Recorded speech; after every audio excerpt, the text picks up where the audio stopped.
Welcome back for a brand new episode of Jori's War Stories. As always, I'm your host Jori, and on today's episode, it's all NFL, all the time. We talk about week 2. We talk about week 2's matchups, preview week 3, talk about some injuries. We got movement along in Jori's jacked up tiers, and who I think should be on the hot seat, and who I think should be on the hot seat. So, without further ado, it'll be a packed episode, so tune in, turn your volume up, and let's get it.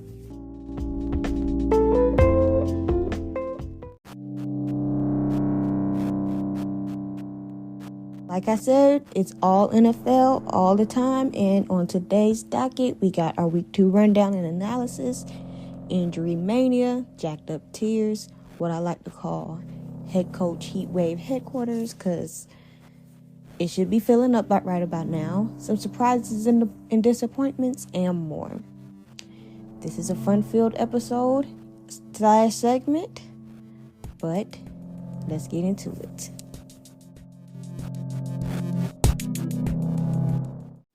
First thing, we got the week 2 rundown and analysis, and the first game I'm going to break down or give my opinions on is the Baltimore and Cincinnati game. Some of the biggest takeaways is, 1, Baltimore is winning ugly. That could mean something in the long run. They're also stacking a lot of injuries. Of course, Marlon Humphrey had a surgery. He's not there yet, but they did lose Ronnie Staley. Tyler Linderbaum didn't play.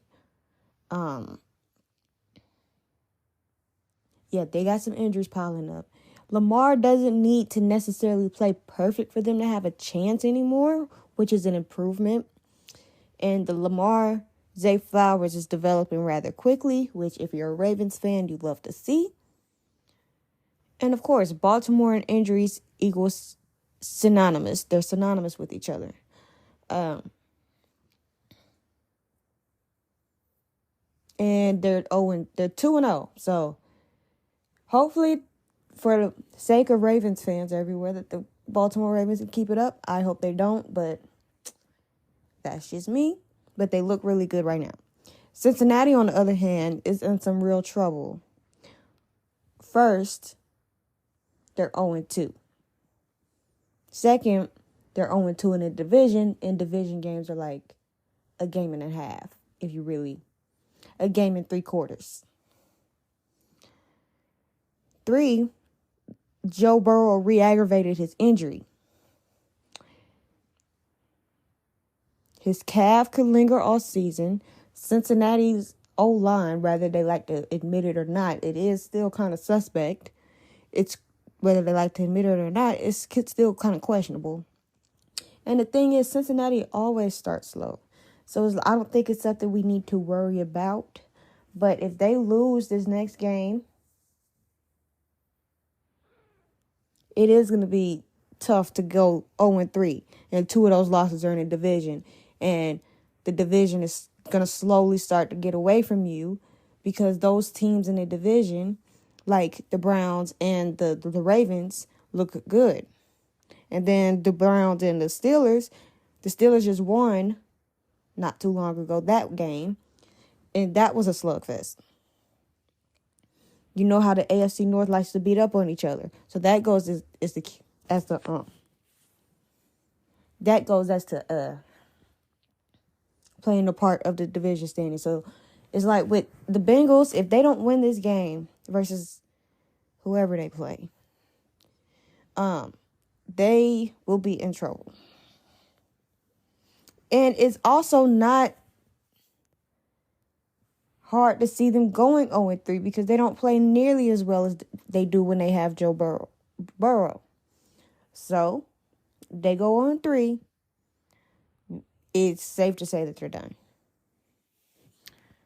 Even though Cincy always starts slow, this feels different. Like, this really does feel different because of what I said. Like, this could get away from them quick if they don't fix it and Joe Burrow doesn't come back. But this is also could have been prevented. Well, it couldn't have been prevented, but they wouldn't have re-aggravated Joe Burrow's calf injury had they rested him in the first place. Like, that's not the smartest thing. They kind of mismanaged that. And you don't want a calf injury to turn into an Achilles injury. So they mismanaged that. So that's why they're looking bad and goofy right now, because they mismanaged him then. But I feel like even if those 2 games are going to hurt them, regardless of if they get on the roll or not. So it is what it is with that. The Bears and the Buccaneers. Okay. Look, Justin Fields is not in an optimal spot for him to develop. It's also on him as well.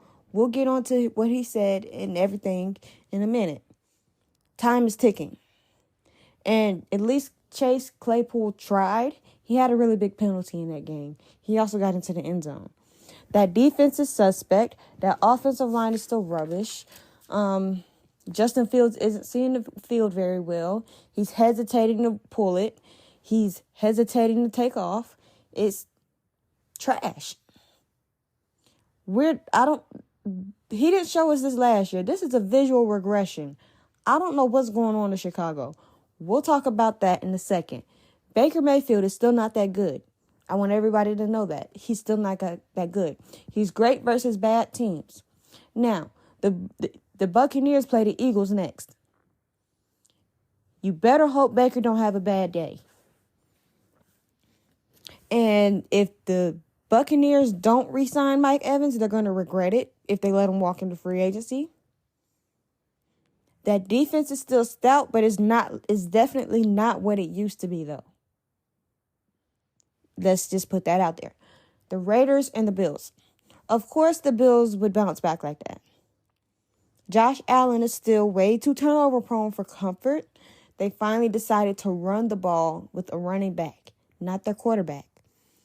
And Stephon had a quiet day with no tantrums, which is weird. Really weird. And the Raiders look a lot better than they did last year by a wide margin. Consistency is going to be an issue, especially because Jimmy G is their quarterback.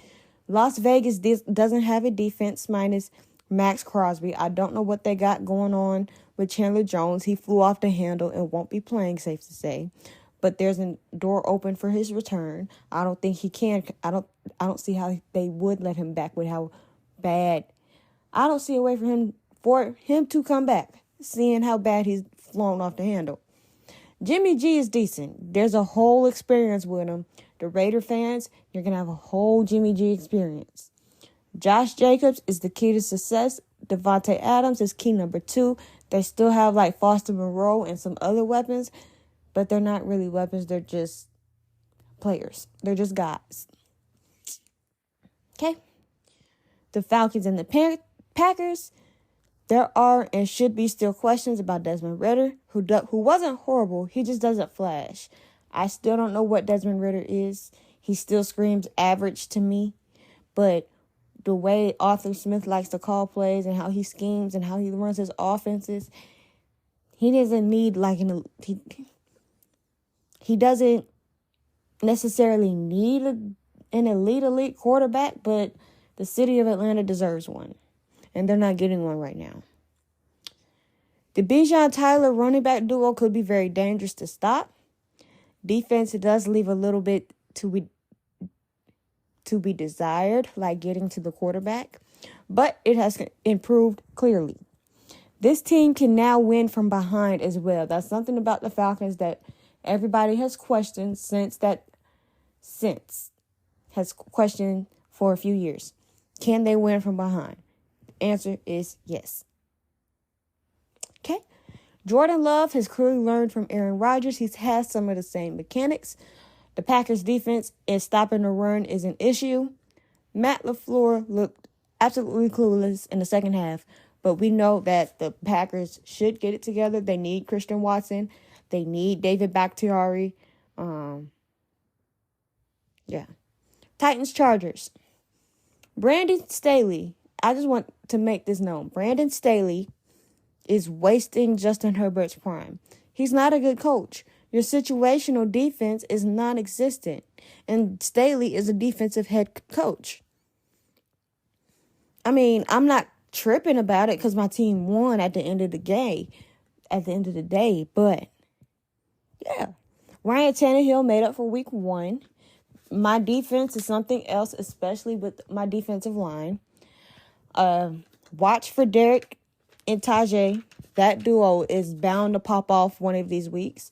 And my secondary, once we're healthy, we will be solid. Don't know where all of this is coming from. But my team is notoriously disrespected because we are a small market team and people discount us and think that we're horrible because we're not one of those Patrick Mahomes-esque things. That's not who we are. That's not who we are. But we're also not this trash team that people like to make us out to be. Period. But enough on that. We got the Chiefs and the Jaguars. Having Kelsey and Chris Jones meant a lot to this team. 1. The O-line is giving me the shudders. Jawan Taylor, overpaid and benched. 9 to 10 penalties in 2 games. He became pretty much unplayable. He tried to get away with a stupid cheating type of thing, or he did get away with that. But I don't know what that was. The offense looks a little wonky, but they will get it together. The wide receivers need to stop dropping the balls. They did play better this week versus a Jags team who don't have a good defense. Yeah. But as far as the Jags are concerned, they had some costly drops and missed throws, cost the Jaguars the game. Trevor Lawrence in the back of the end zone is besties for no reason. He loves to throw to the back of the end zone, and they're either on the line, borderline out, or they're out. So there's that. And they did not come out right on offense either. But the whole big thing about the Jaguars is their defense is not very good. We poached one of their players and, well, not poached. That's the wrong terminology. We got Mr. Arden Key from Jacksonville because they let him go. And they don't look very good. That offensive line doesn't look very good. Their skill position players look good. That's about it. So I don't know where we're gonna go. Where they think they're gonna go with that, but they have time to get it together. I hope they don't, but whatever. The Cardinals and the Giants are clearly competitively tanking for whatever reason. Josh Dobbs, contrary to popular belief, is a capable fill-in once he knows what he's doing. A tale of 2 halves. They had that offense unstoppable at one point. I do know that the Cardinals will play hard for Jonathan Gannon. I don't think he's going to get fired, no matter how bad it looks. And the Giants are still trash even after the resiliency shown. The O-line still has holes. The wide receivers are inconsistent. Saquon got hurt again. Daniel Dimes used his feet to get them back into this game with methodical passes. The defense was playing Red Rover and losing in the first half and decided to tighten up in the second. The defensive line needs help stopping the run. The Giants are horrible. Colts, Texans. The Texans are who they thought they were. Who we thought they were. They're competitive, but they're missing a few pieces. One thing to note, C.J. Stroud has more 300-yard games than Justin Fields. Justin Fields has been in the league 2 to 3 years now. In a season or two, that defense will definitely be nastier, but they're pretty good now. And Stroud is sort of coming along pretty nicely. The Colts, on the other hand, they got Anthony Richardson concussed. Their O-line still needs some work. Ryan Kelly has a concussion as well. Still no Jonathan Taylor, and I don't think he's going to play when he comes back because he don't want to be there. They have the tight ends and receivers, but I'm not in love with it. And the defense is average and aging, but I like how they compete. Psych. Jets and Cowboys. Now, this one, it's a little hot because it's like Zach Wilson actually didn't play that bad. Because I got to watch the game, he didn't play that bad. He had some smart plays. But until the game was already out of hand and he started to press and he started doing what he wanted to do, like midway through the third quarter into the fourth, that's when he played his worst. That Jets defense did not play very well. dropped picks, allowed long drives, etc. That's not something we're used to seeing from the Jets defense. Okay? Nathaniel Hackett has to scheme different because Zach Wilson is behind center, not Aaron Rodgers. You know that you're limited because of your quarterback. The Jets as the team turned the ball over and didn't capitalize. Dallas defense did what it was supposed to do. Michael Parsons showed us that if you don't give him the proper attention, he's a one-man wrecking crew. One concern I have about Dallas is they also need to score more points from the end zone, not the uprights. Commanders Broncos. First half Denver shows everything. Second half Denver gets exposed. Good on, what does that tell me? What does that tell you? Good on script, but not so good after proper adjustments. Russ looks old after other teams make the necessary adjustments.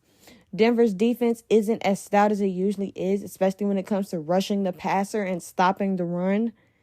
The all eyes on Sean Payton thing. If you paid attention to him in New Orleans, he's always been like this. This is not anything new. Sean Payton has always been somewhat of a butt. So why are we acting like this is brand new? It's not. And Ron Rivera and Eric Bieniemy are coaching their butts off right now. Ron Rivera knows his seat is hot. If Washington don't do anything worthwhile, and if they stink, he was going to be gone.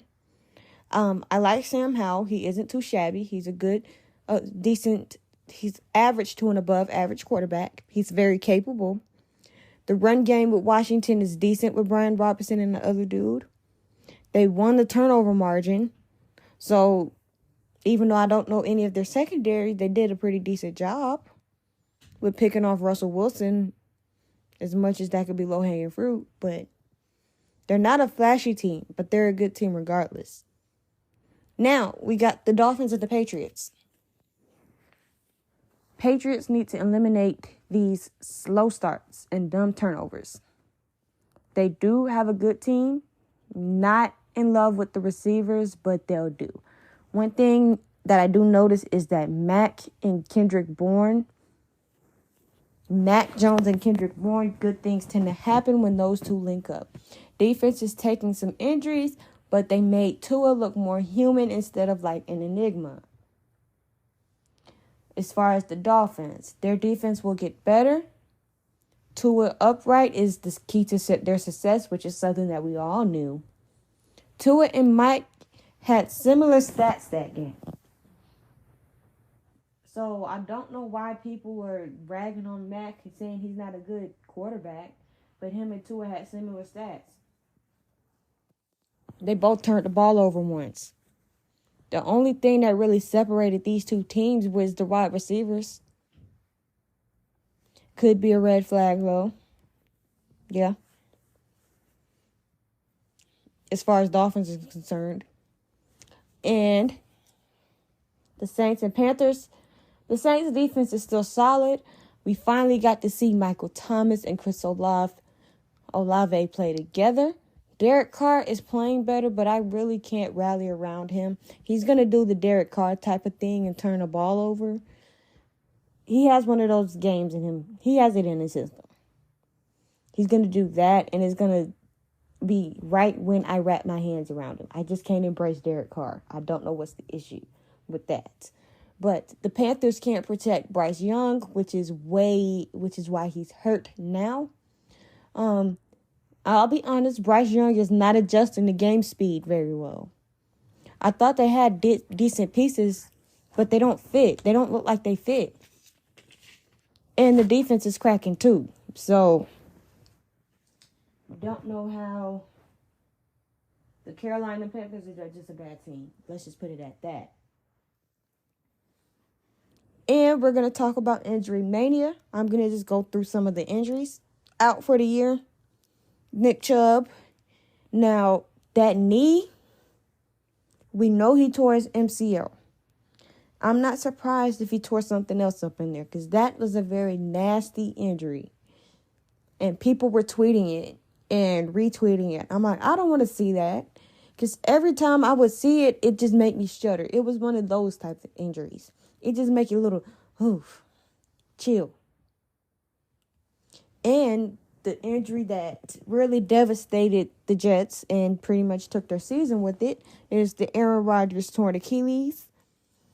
Chauncey Gardner-Johnson, he tore a pec. He's feared to be done for the season. J.K. Dobbins has an Achilles injury, and Jack Conklin has a knee injury that they think is very severe, and he may miss the rest of his season. These are pretty significant ones, but these are just a handful of them, to be honest. Joe Burrow has a calf injury. If it don't feel any better, do not play him. If he re-aggravated, I don't know how many times he has to re-aggravate a calf before it turns into a popped Achilles. And that's something we don't need happening to him. Because didn't he already tear his ACL his rookie year? So his rookie year don't count? Exactly. Saquon Barkley has an ankle sprain. I think it's a regular sprain. I don't think it's a high ankle sprain.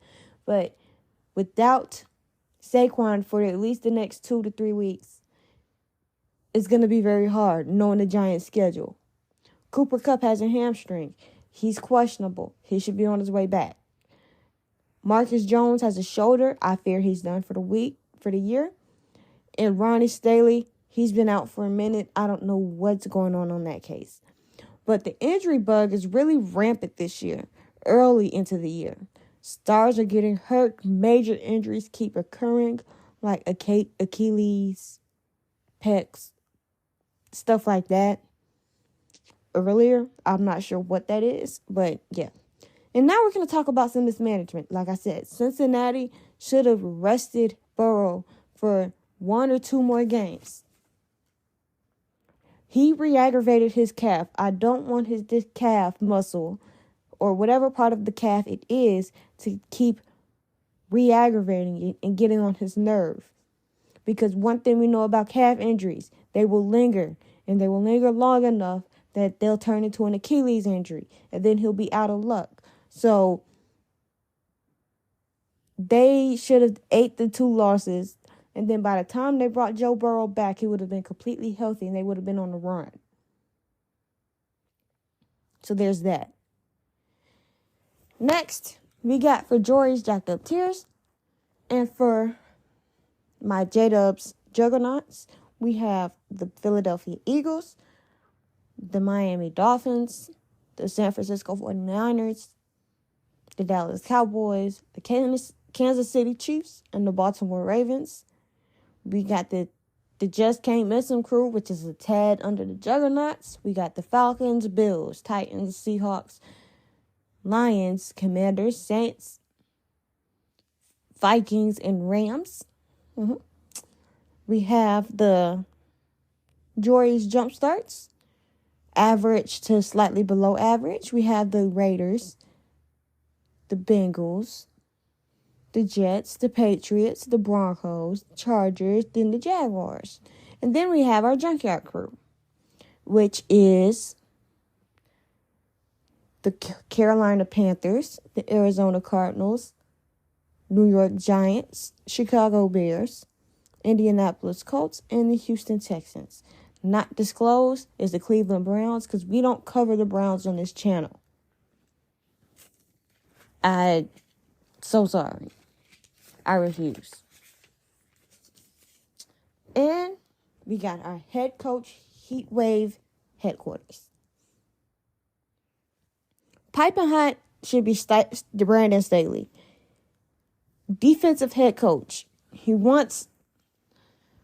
He's a defensive head coach. And will somebody riddle me what is the Los Angeles Chargers' problems? Their defense. More importantly, their situational defense. He makes dumb calls. He's caught in the name of being aggressive. He's not that guy. He's wasting Justin Herbert's talent, like I said earlier. He doesn't know what he's doing. He often looks like a deer in headlights, and he does dumb stuff, and he mismanages his players. So he's definitely on piping hot seat alert. Number 2, Matt Eberflus. The only reason why I say this is because that whole team is a disgruntled hot mess. That defensive bad is, and Eberflus is definitely a defensive minded head coach, and Justin Fields has actually regressed with more talent, so he looks worse. And you upgraded the pieces. That's on coaching. So I don't think he's a very good coach, if we're being completely honest. Now we got our surprises and disappointments. Some of my surprises are as to Jordan Love. He looks pretty decent. Sam Howell and the Commanders. Now, when was the last time we said that the Commanders started 2-0? And they actually look good, somewhat good. I mean, the Falcons too. The Falcons have leave some things to be desired as far as defensively. And Desmond Ridder is just, I can't put my hand around him. But they're a good team. They're 2-0. Then you have the Rams. They're 1-1, but they look pretty good. They look like they could rebound. Then we have the Ravens. I didn't think they were going to come out like this, if we're going to be completely honest. I'm not nervous for when we play them, but I didn't think they were going to come out like this. But injuries will take a toll. It's Baltimore. Disappointments. We got the Los Angeles Chargers, the New York Giants, the Bears, and the second half Broncos. I mean, because the tale of two stories, if we're being completely honest. Like, the Denver Broncos look really good in the first half, but they stink the second half. It's like, I don't get it. It's like when they're good on script, but when you have to get them off script, when you make adjustments and you have to make them make adjustments, they just don't do it. Russ just don't do it. This is probably who he is now at this stage of his career. He needs it to be scripted at this point. That's the only logical reason I could put onto that.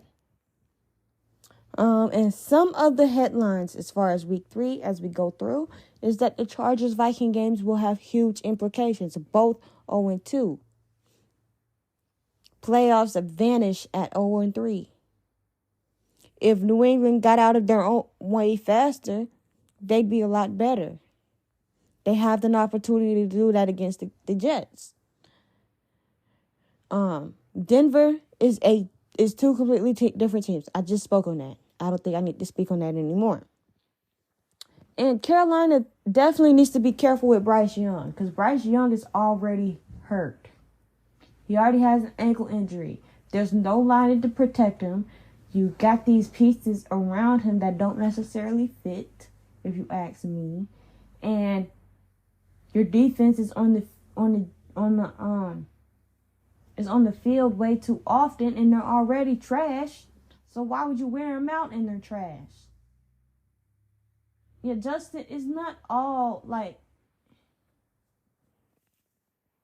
I don't get it. Like, is the Broncos, because you see the progression. Like, you see the progression with Russ in the first half. The second half is just a different story. So I feel like the Broncos are one of those teams that if they get it together and can play a complete game, yes, they will be different. But I wasn't talking about the Broncos. I was talking about Bryce Young.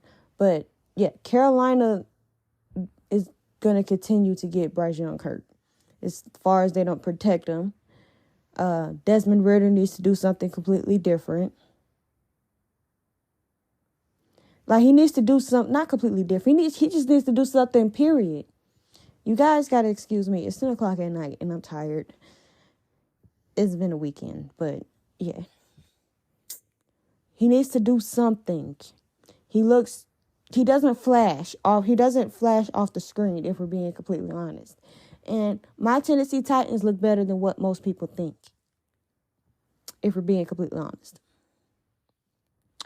Now, I didn't want to go there, But I do need to say something about one thing that I noticed that needs to be addressed. Bart Scott in his comments, because Trayvon Diggs tore his ACL. That's who I forgot when it came to the injury mania. But that's neither here or there. Trayvon Diggs tore his ACL. He went on there and made a comment that was questionable. Not only was it questionable, it was insensitive, it was distasteful, it was disingenuous, and it was obtuse. So many words and phrases that could describe what he said. The timing of that was in poor taste, and it was blatant disregard. You know when you're being dumb, when they correct you like that on air, especially Stephen A. Smith and Ryan Clark. But this is Bart Scott. He has like a little past of doing this type of thing. Like, and more on the Bears. Like, people are clowning Justin Fields for saying the stuff that he said, that coaching was the issue and why he's doing that. But coaching is two things can be true here, especially when it comes to the Bears. The Bears are, in fact, Justin Fields' ear too much, and you see it in his play. And that's why he's not playing well. He's hesitating. He's not seeing the field well. He's not running when he should. Coaching can't be the reason for that. Two things can be true. The Bears are not setting him up for success, and he's not playing very well. The Bears also need to turn him loose, and there will be no more excuses for Justin Fields after they turn him loose. There are other things that they on that team that they need to fix instead of micromanaging Justin, if that makes sense. And I know I got a little bit into week 3. We're going to save the rest for tomorrow and some of my reactions. But I do want to do a quick Thursday Night Football recap. Once again,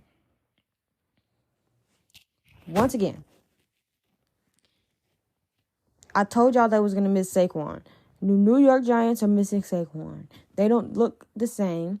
Purdy still look kind of iffy, if we're being completely honest. The Giants still can't stop the run.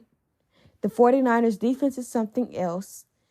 And the 49ers balance the ball quite effectively. The Giants can't stop the run. The corners are pretty decent, but they're not the best things in the world. The offensive line, I don't know what's going on with that. But yeah. And back to the Justin Fields thing. Should he have said that? No.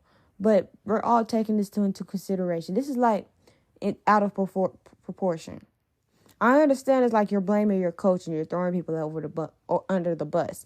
But if you actually listen to what he said, I don't think he meant it in that type of jargon or verbiage. It's just how it was misconstrued, if I'm being completely honest. He's not, like, what I'm saying with Justin Fields and his hesitations, like, he sees something, right? But it's, should I go now? He's second guessing. There's doubt because there's somebody else in his ear and there shouldn't be. You coaches, stay out of the quarterback's ear. Do yourselves a favor, if we're being completely honest, because you're not helping them.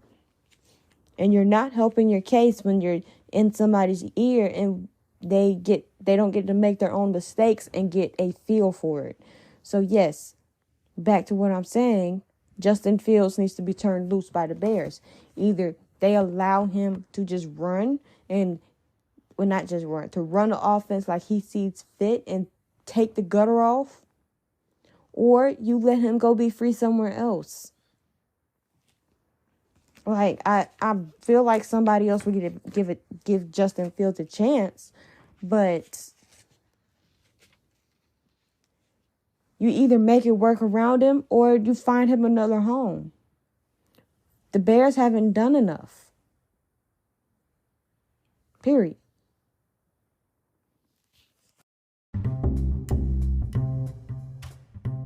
Y'all know the drill. Y'all know the drill. If you've reached this part, you know this is the conclusion of another episode of Jori Sports Stories. As always, I'm your host, Jori, and I want to thank y'all for listening to me today. If you liked what you heard, feel free to like, comment, subscribe if you're listening via YouTube. Subscribe to the podcast anywhere else. And tune in next week as we go through week 3 and more. And I'll probably have some NBA stuff going on next week as well. But tune in next week for that. Follow us on social medias. Share. Let's grow the audience. And I'll see you guys next week. Once again, thank y'all for listening to me today.